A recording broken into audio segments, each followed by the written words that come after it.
I want to bring in Ashley Parker, staff writer at The Atlantic. With me in studio, NBC's Brian Chung and Elise Jordan, former White House and State Department aide under President George W. Bush. Both Ashley and Elise are MSNBC political analysts. All right, Brian, I know you've been working the phones.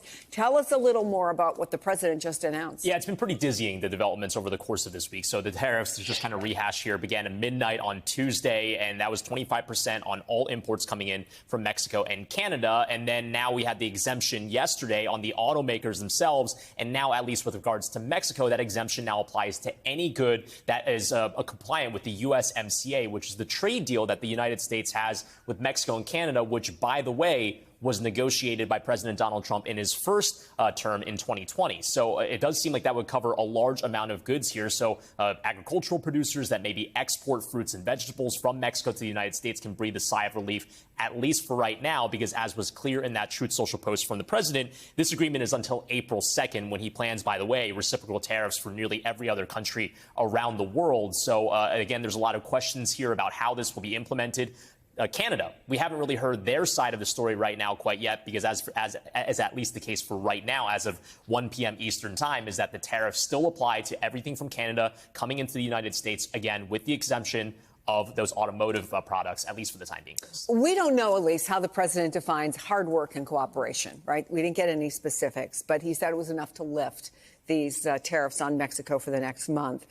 He hasn't been specific about what, for example, he wants out of Canada or any other country that might be involved in this. Is that by design, so he can basically impose them, take them back, impose them, take them back? Is there any consideration at all for the people whose lives, livelihoods, jobs depend on all of this? That seems to be less a consideration than what the markets are doing. And you had heard so many of Donald Trump's associates and business leaders say that when the markets start to go down, Donald Trump is going to get freaked out and he's going to reverse course. And we're seeing that happen a bit. And I also would cite President Claudia Sheinbaum of Mexico is really impressive. Her approval ratings are sky high in Mexico. She's a liberal economist who cleaned up Mexico City, and she seems to be doing a good job managing that relationship, at least in this moment, with Donald Trump. All right, Ashley, we know the stock market isn't the economy, but as Elise just pointed out, we also know the president watches the markets closely. On other days when he's delayed or lifted tariff, markets went up, not today. What does that tell you about the way investors are viewing the president and his actions?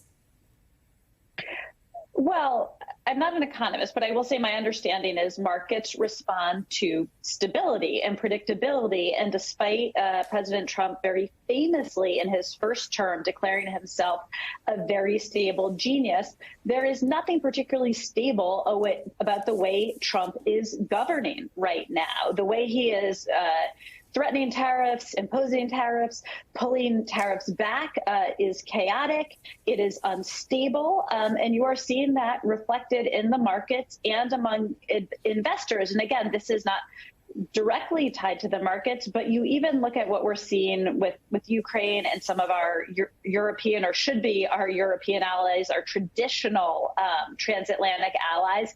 And there is a view now, and again, this is also from now investors and economists in the market on tariffs, that they can't count on Donald Trump, that he will say one thing, then he will do another thing. And so they are treating him as such. Again, you do have these world leaders trying to placate him and in some cases responding to what he wants to get the tariffs delayed. But at macro big picture, there's an understanding around the globe and talking to ambassadors and other people in Washington, D.C., that you cannot count on Donald Trump, and you should behave, whether you are an investor, whether you are a diplomat, whether you are a leader of an ally or not, you should behave accordingly.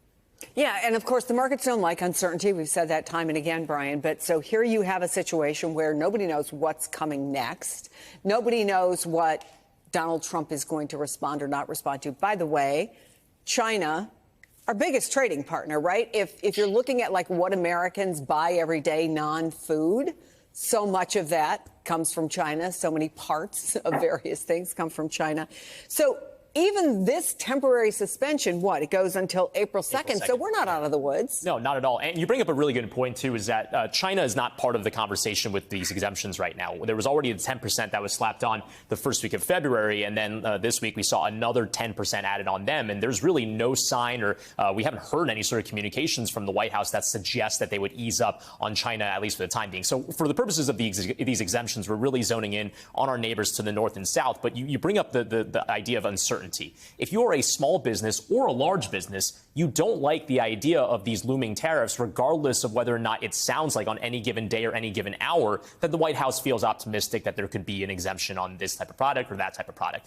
People have been preparing for this for months. In fact, in some cases, even before inauguration, because they had known that President Trump had promised on the campaign trail very aggressive tariff policy. So if you are a small business and you stock up items from China, from Mexico, from Canada, then probably months ago you were stockpiling and putting in aggressive amounts of orders that could last you for a year, maybe even longer than that, to get ahead of these tariffs, as opposed to have to check every headline every hour to see whether or not the tariffs on your specific products are on or off. It's kind of this like Schrodinger's cat, it's like you don't know if it's alive or dead. It's like Schrodinger's tariffs. You don't know if it's happening or it's not happening at any given hour. Yeah, and at least the president keeps saying this is to benefit the country, this is to benefit the American people, and you've got to wonder if they're going to continue, those who do, to feel that way.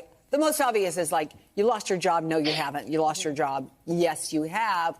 But beyond that, if you read it all, you realize, OK, there are people literally making decisions about how they're going to live their everyday lives, because can they afford to give fresh fruit and vegetables to their kids? Talk to anybody who works at or runs a food bank, what they've been through.